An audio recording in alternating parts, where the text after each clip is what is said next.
This video is brought to you by Osmocote, the planter's plant food. Hi, I'm Amy Grisak, a garden writer in Great Falls, Montana, and today I'm going to show you how we harvest honey. Now, as gardeners, we all appreciate what the honeybees do for us.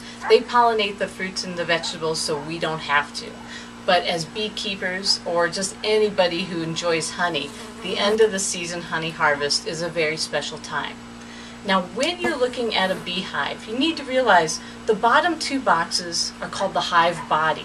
That's where the heart of the hive really is. That's where the workers are, which they are the sterile females that take care of the young, go gather the honey, and generally tend to everything in the hive. It's where they are, as well as the queen, who lays eggs up to 1,500 a day during the height of the summer, and she maintains the population of the hive. And that's also where the drones are located. Now, the drones are the male bees. They're useful when there's a new queen, but at this time of the year, they're just kind of buying time. And once there's a hard freeze, the workers will actually kick out all the drones because they don't need extra mouths to feed during the winter. But for us, we are looking at the honey supers. These are the typically smaller boxes that the beekeeper places on top of the hive body. And this is where the honeybees naturally store all their surplus honey. Now, in some cases, as in one hive that we had over on the west side of the mountains, there were 270 pounds of honey stored on a single hive that year. Other times, you can easily expect 100 pounds per hive. So the honeybees are busy girls throughout the season. Now, when we go to harvest, what we're going to do is we're going to remove each of these frames of honey. Now, each of these frames is rather heavy in and of itself, and an entire honey super could weigh anywhere from 30 to 50 pounds filled with honey.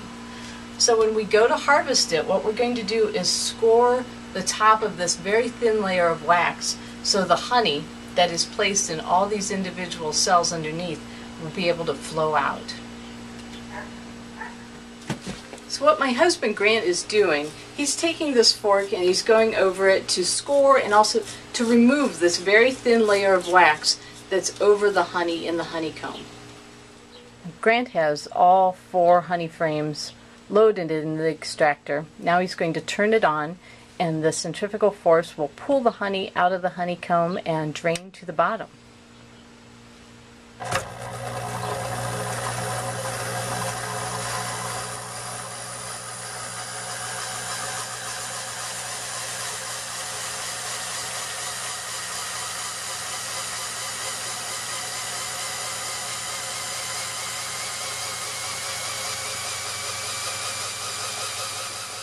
Now here's the fun part. Now that the honey is extracted out of the frames, all we have to do is open up the valve and let the honey flow. Now, once the bucket is full, Grant's going to strain it through various strainers and even cheesecloth to remove bits of wax and other debris. But after that, it's just a matter of putting it in jars or other buckets and using it throughout the winter. So that is how we harvest honey at the end of the season.